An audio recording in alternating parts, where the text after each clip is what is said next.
नमस्ते बच्चों। आप लोग अपने घरों में सुरक्षित होंगे, स्वस्थ होंगे, ऐसी मैं आशा करती हूँ। मैं अंजना तिवारी शासकीय राजा भोज उच्चतर माध्यमिक विद्यालय में व्याख्याता हूँ।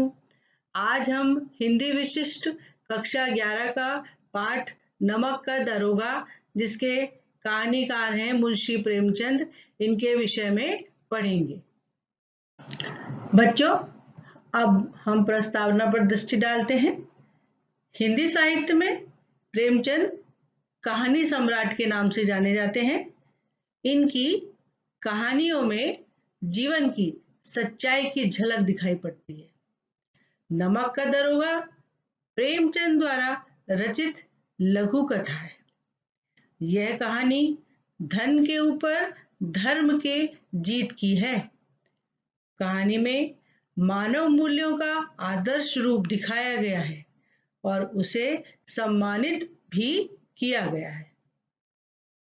अब हम पाठ के विशेष उद्देश्य को जानेंगे।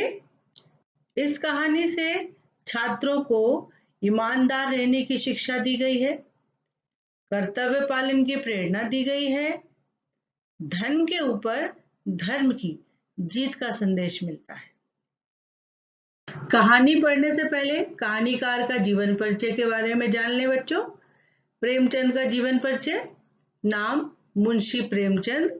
इनका वास्तविक नाम था धनपत राय। जन्म है 31 जुलाई 1880 और जन्मभूमि है लमही गांव, वाराणसी, उत्तर प्रदेश। मृत्यु 8 अक्टूबर 1936। मुख्य रचनाएं गबन, गोदान, बड़े घर की बेटी, नमक का दारोगा आदि। प्रेमचंद की कहानियों की भाषा के बारे में बात करते हैं।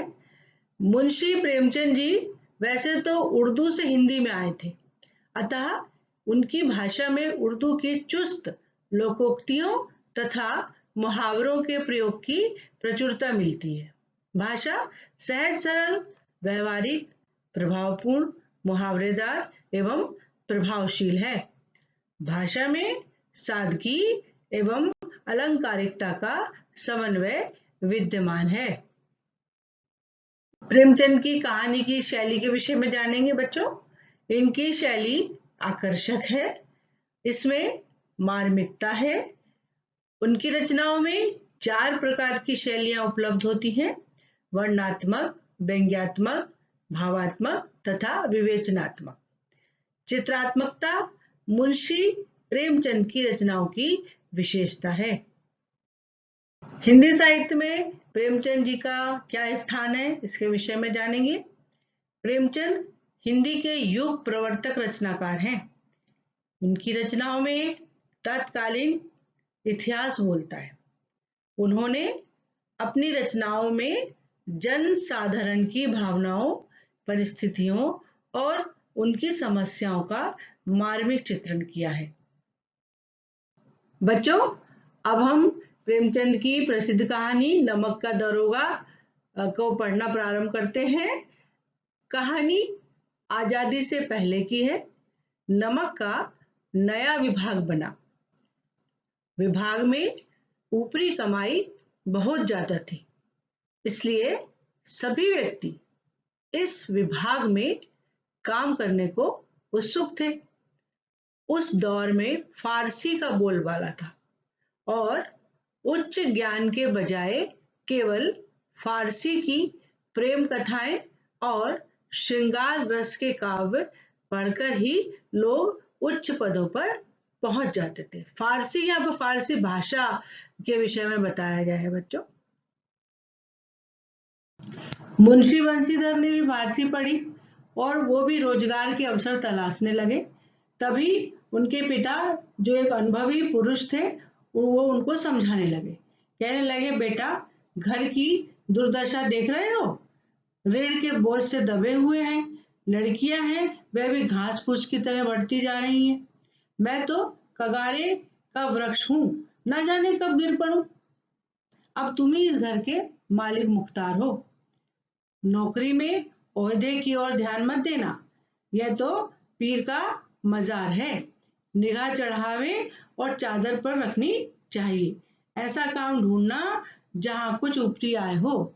मासिक वेतन तो पूर्णमासी का चंद्रमा है, जो घटते घटते खत्म हो जाता है, परंतु जो ऊपरी आय है वो बहता हुआ स्रोत है, जो सदैव बढ़ता जाता है।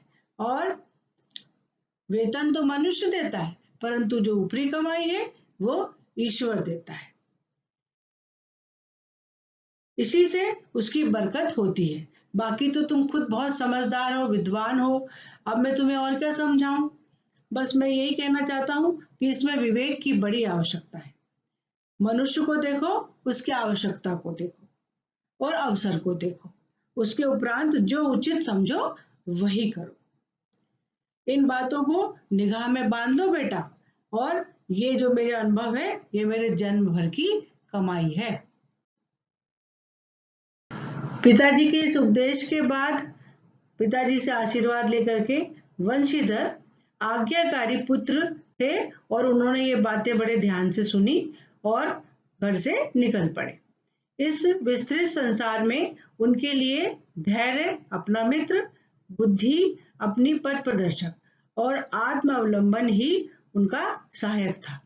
लेकिन अच्छे शकुन से निकले थे, इसलिए जाते जाते नमक विभाग के दारोगा पद पर प्रतिष्ठित हो गए। वेतन अच्छा, ऊपरी आय का तो ठिकाना ही ना था।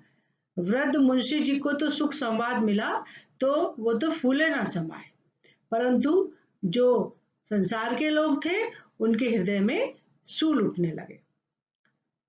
जाड़े के दिन थे और रात का समय।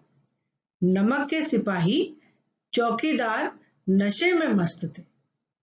मुंशी बंशीधर को आए हुए अभी 6 महीनों से अधिक ना हुए थे, लेकिन इस थोड़े से समय में ही उन्होंने अपनी कार्य कुशलता और उत्तम आचरण से अफसरों को मोहित कर लिया था, और अफसर लोग भी उन पर बहुत विश्वास करने लगे थे।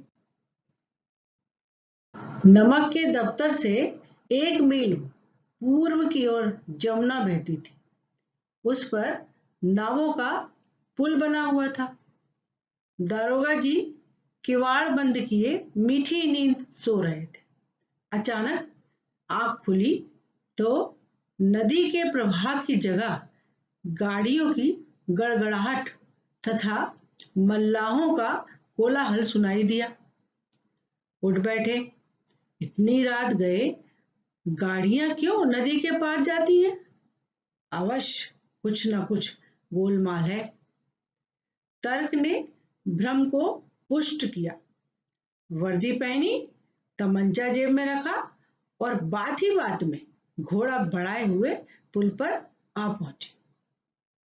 गाड़ियों की एक लंबी कतार पुल के पार जाती देखी। डांट कर पूछा, किसकी गाड़ियां हैं? थोड़ी देर तक सन्नाटा रहा। आदमियों में कुछ कानाफूसी हुई। तब आगे वाले ने कहा, पंडित आलोपीदीन की हैं। कौन पंडित आलोपीदीन? दातागंज के। मुंशी वंशीधर चौंके। पंडित आलोपीदीन? पंडित आलोपीदीन इस इलाके में सबसे प्रतिष्ठित जमींदार थे। लाखों रुपए का लेन देन करते थे। इधर छोटे से बड़े कौन ऐसे थे जो उनके ऋणी ना हो। व्यापार भी बड़ा लंबा चौड़ा था। बड़े चलते पुरजे आदमी थे। अंग्रेज अफसर उनके इलाके में शिकार खेलने आते और उनके मेहमान होते। 12 मासों सदा व्रत चलता था। मुंशी ने पूछा, गाड़ियां कहाँ जाएंगी? उत्तर मिला, कानपुर। लेकिन इस प्रश्न पर कि इसमें क्या है, सन्नाटा छा गया। दरोगा साहब का संदेह और भी बढ़ा। कुछ देर तक उत्तर की बाट देखकर वह जोर से बोले, क्या तुम सब गूंगे हो गए हो? हम पूछते हैं, इसमें क्या लदा है? जब इस बार भी कोई उत्तर न मिला तो उन्होंने घोड़े को एक गाड़ी से मिलाकर बोरे को टटोला। भ्रम दूर हो गया। नमक के ढेले थे।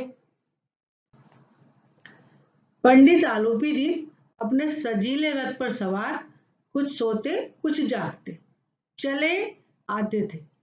अचानक कई गाड़ी वालों ने घबराए हुए आकर जगाया और बोले, महाराज, दरोगा ने गाड़ियां रोक दी हैं और घाट पर खड़े आपको बुलाते हैं। पंडित आलोपी दिन का लक्ष्मी जी पर अखंड विश्वास था। वह कहा करते थे कि संसार का तो कहना ही क्या, स्वर्ग में भी लक्ष्मी का ही राज्य है। और उनका यह कहना यथार्थित था। न्याय और नीति सब लक्ष्मी के ही खिलौने हैं। इन्हें वे जैसा चाहती हैं नचाती हैं। लेटे लेटे ही गर्व से बोले, चलो हम आते हैं। यह कहकर पंडित जी ने बड़ी निश्चिंतता से पान के बीड़े लगाकर खाए और फिर लिहाफ ओढ़े हुए दारोगा के पास आकर बोले, बाबूजी, आशीर्वाद कहिए। हमसे ऐसा कौन सा अपराध हुआ है कि गाड़ियां रोक दी गई हैं? हम ब्राह्मणों पर तो आपकी कृपा दृष्टि रहनी चाहिए। वंशीधर रुखाई से बोले, सरकारी हुक्म। पंडित आलोपी दिन ने हंसकर कहा, हम सरकारी हुक्म को नहीं जानते और न सरकार को। हमारे सरकार तो आप ही हैं। हमारा और आपका तो घर का मामला है। हम कभी आपसे बाहर हो सकते हैं? आपने व्यर्थ का कष्ट उठाया। यह तो हो ही नहीं सकता कि इधर से जाएं और इस घाट के देवता को भेंट न चढ़ाएं। मैं तो आपकी सेवा में स्वयं ही आ रहा था। वंशीधर पर ऐश्वर्य की मोहिनी वंशी का कुछ प्रभाव न पड़ा। ईमानदारी की नई उमंग थी। कड़क कर बोले, हम उन नमक हरामों में नहीं है जो कौड़ियों पर अपना ईमान बेचते फिरते हैं। आप इस समय हिरासत में हैं।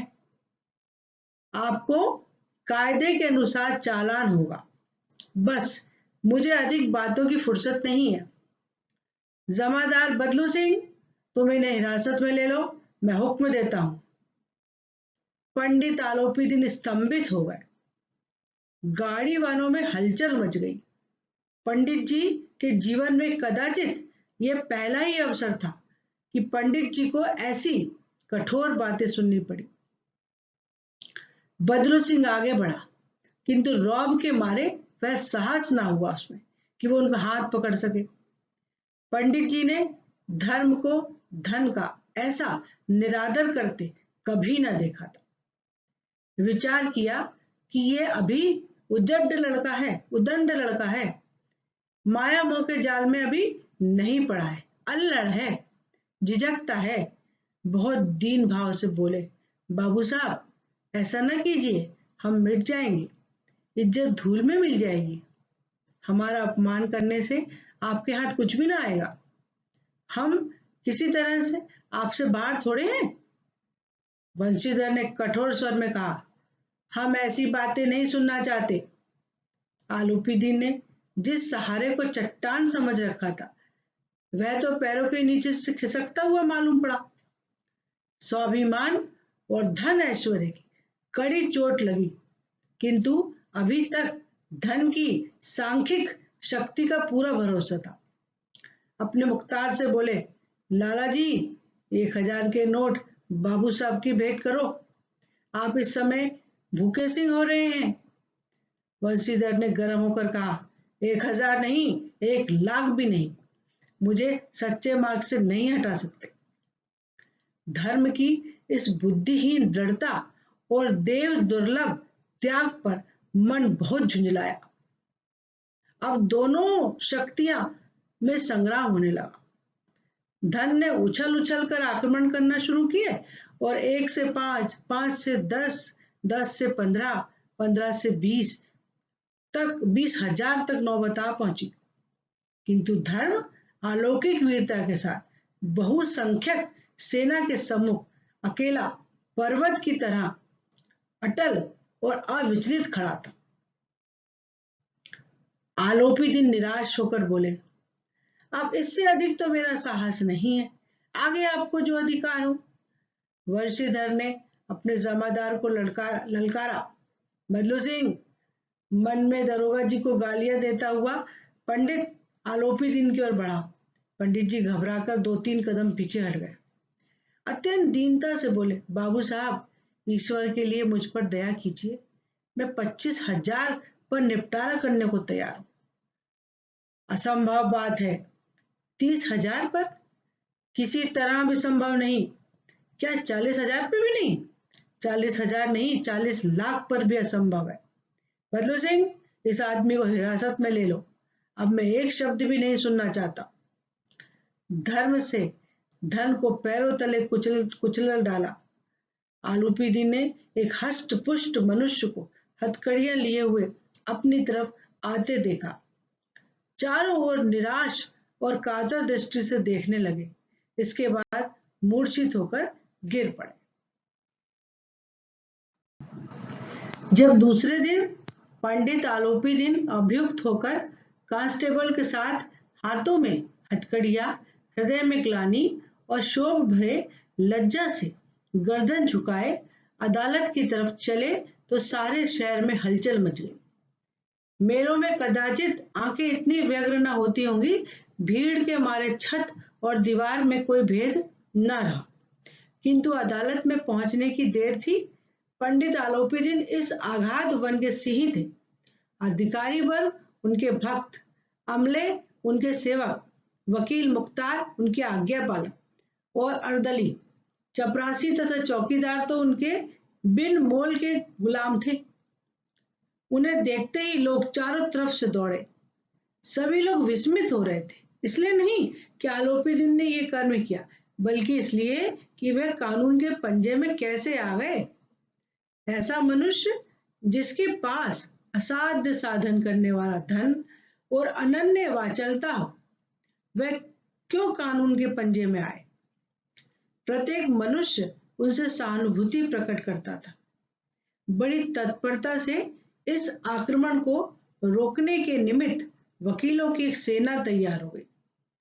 न्याय के मैदान में धर्म और धन में युद्ध ठन गया। वंशीधर चुपचाप खड़े थे। उनके पास सत्य के सिवा ना कोई बल था और ना स्पष्ट भाषण के अतिरिक्त कोई शस्त्र। गवाह थे, किंतु लोभ से डामाडोल, यहां तक कि मुंशी जी को न्याय भी अपनी ओर खिंचा हुआ दिख पड़ता था। वह न्याय का दरबार था, परंतु उसके कर्मचारियों पर पक्षपात का नशा छाया हुआ था। किंतु पक्षपात और न्याय का क्या मेल? जहां पक्षपात हो वह न्याय की तो कल्पना नहीं की जा सकती। मुकदमा शीघ्र समाप्त हो गया। डिप्टी मजिस्ट्रेट ने अपनी तजवीज में लिखा, पंडित आलोपी दिन के विरुद्ध दिए गए प्रमाण निर्मूल और भ्रामक है। यह एक बड़े भारी आदमी हैं। यह बात कल्पना के बाहर है कि उन्होंने थोड़े लाभ के लिए ऐसा दुस्साहस किया। यद्यपि नमक के दारोगा मुंशी वंशीधर का अधिक दोष नहीं है, लेकिन यह बड़े खेद की बात है कि उसकी उदंडता और विचारहीनता के कारण एक भले मानुष को कष्ट झेलना पड़ा। हम प्रसन्न हैं कि वह अपने काम में सजग और सचेत रहता है, किंतु नमक के मुकदमे की बढ़ी हुई नमक से हलाली न उसके विवेक और बुद्धि को भ्रष्ट कर दिया है। भविष्य में उसे होशियार रहना चाहिए। वकीलों ने जब यह नमक का दरोगा सुना तो उछल पड़े। पंडित आलोपी दिन मुस्कुराते हुए बाहर निकले। स्वजन बांधवों ने रुपए की लूट की उदारता का सागर उमड़ पड़ा। उसकी लहरों में अदालत की नींव तक हिला दी। जब वंशीधर बाहर निकले तो चारों ओर उनके ऊपर व्यंग बाणों की वर्षा होने लगी। चपरासियों ने झुक झुक कर सलाम किए, किंतु इस समय एक एक कटु वाक्य, एक एक संकेत उनकी गर्वाग्नि को प्रज्वलित कर रहा था। इसके थोड़े ही दिनों बाद जब मुंशी वंशीधर इस दुरावस्था में घर पहुंचे और बूढ़े पिताजी ने यह समाचार सुना तो सिर पीट लिया। बोले, जी चाहता है कि तुम्हारा और अपना सिर फोड़ लूं। बहुत देर तक पछता पछता कर हाथ मलते रहे। क्रोध में कुछ कठोर बातें भी कहीं, और यदि वंशीधर वहां से टल न जाता तो अवश्य वह क्रोध विकट रूप धारण करता। वृद्ध माता को भी दुख हुआ। जगन्नाथ और रामेश्वर यात्रा की कामनाएं मिट्टी में मिल गईं।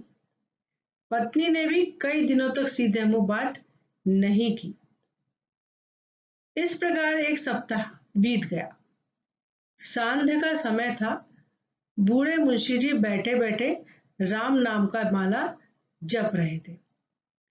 इसी समय उनके द्वार पर सजा हुआ रथ आकर रुका।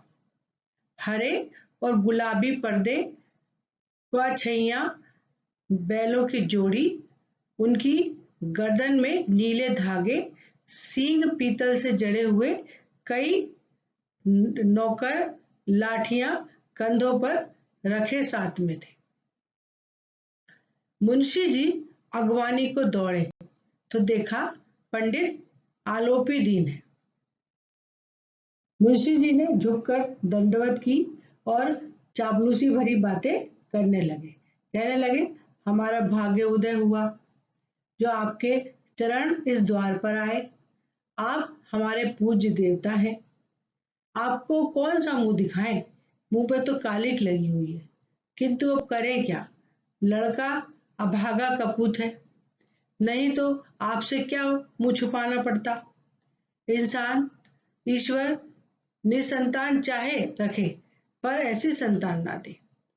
आलोपी दीन ने कहा, नहीं भाई साहब, ऐसी बात मत कहिए, ऐसा ना कहिए। मुंशी जी ने चकित होकर कहा, ऐसी संतान को और क्या कहूं? आलोपी दीन ने वात्सल्यपूर्ण स्वर में कहा, कुल तिलक और पुरखों की कीर्ति उज्जवल करने वाले संसार में ऐसे धर्मपरायण मनुष्य हैं जो धर्म पर अपना सब कुछ अर्पण कर दें। पंडित आलोपी दीन ने वंशीधर से कहा, दारोगा जी, इसे खुशामद न समझिए। खुशामद करने के लिए मुझे इतना कष्ट उठाने की जरूरत ना थी।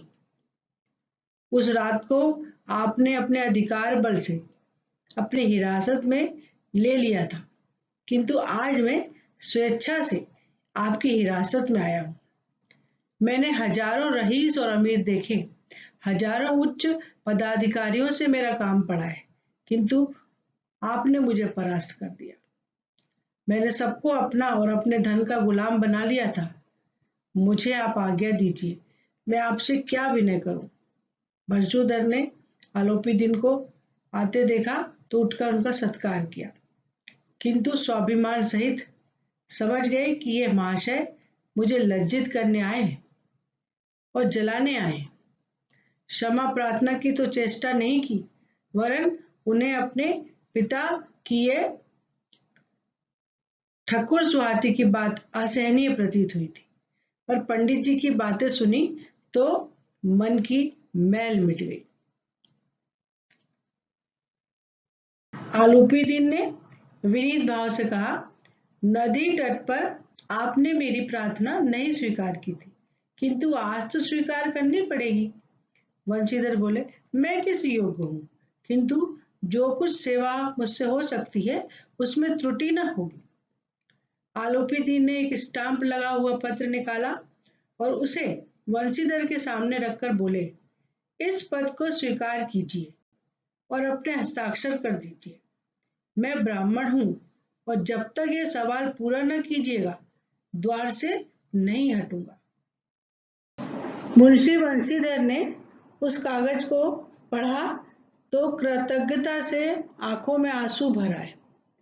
पंडित आलोपी दीन ने उनको अपनी सारी जायदाद का स्थायी मैनेजर नियत किया था। 6,000 वार्षिक वेतन के अतिरिक्त रोजाना खर्च अलग, सवारी के लिए घोड़ा, रहने को बंगला, नौकर चाकर मुफ्त। कंपित स्वर में बोले, पंडित जी, मुझ में इतनी सामर्थ्य नहीं है कि आपकी उदारता की प्रशंसा कर सकूं, किंतु ऐसे उच्च पद के योग्य नहीं हूं। आलोपी दिन हंसकर बोले, मुझे इस समय एक अयोग्य मनुष्य की ही जरूरत है।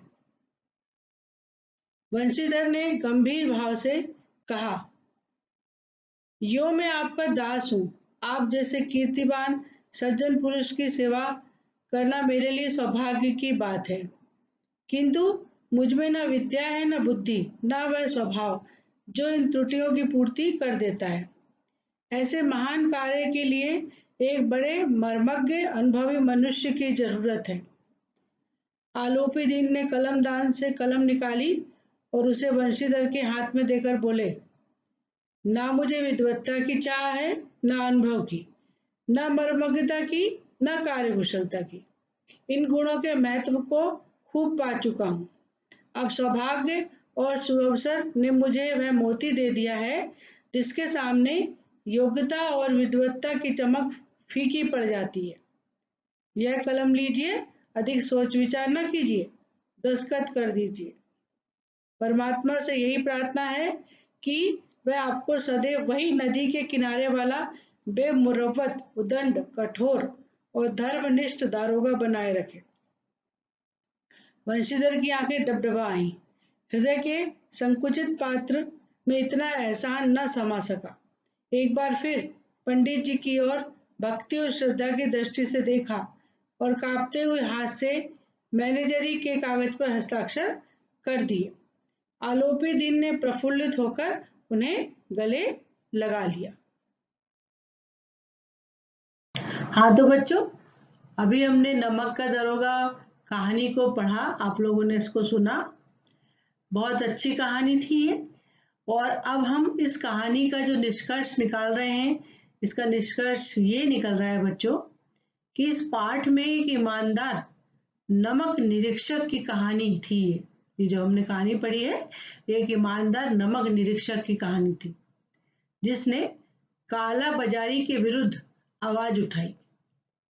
और यह कहानी जो थी, ये धन के ऊपर धर्म की जीत है। कहानी में मानव मूल्यों का आदर्श रूप दिखाया गया और उसे सम्मानित भी किया गया। सत्यनिष्ठा, धर्मनिष्ठा और कर्म परायणता को विश्व के दुर्लभ गुणों में बताया गया है। अंत में इस कहानी से हमें यह शिक्षा दी गई है कि एक बेईमान स्वामी भी एक ईमानदार कर्मचारी की उसको तलाश रहती है। भले ही वो अपने काम में बेईमानी दिखाए, परंतु वो चाहता है कि जो उसके कर्मचारी हो वो ईमानदार हो। तो ये सारी शिक्षा हमें इस कहानी के माध्यम से मिली है। और इस कहानी को पढ़कर, ये बड़ी रोचक कहानी थी, बड़ी जिज्ञासा युक्त कहानी थी, और आपको इस कहानी को सुनने में, पढ़ने में बड़ा मजा आया होगा, ऐसी मैं आशा करती हूँ। तो आइए बच्चों, ये जो रोचकपूर्ण कहानी हमने पढ़ी है, इस कहानी के आधार पर कुछ गृह कार्य के लिए आपको कुछ प्रश्न दिए जा रहे हैं। सबसे पहला प्रश्न है कि कहानी का कौन सा पात्र आपको सर्वाधिक प्रभावित करता है। जो भी पात्र आपको प्रभावित करता है उसके बारे में आप लिखेंगे। प्रश्न नंबर 2, नमक का दारोगा कहानी में पंडित आलोपी दीन के व्यक्तित्व के कौन से 2 पहलू उभर के आते हैं। दोनों पहलुओं के बारे में आपको लिखना है बच्चों। अगला प्रश्न है, वंशीधर के चरित्र की विशेषताएं लिखिए। प्रश्न नंबर 4, नमक का दारोगा पाठ से आपको क्या शिक्षा मिलती है। तो इसी के साथ ये जो पाठ है ये समाप्त हो गया है। धन्यवाद।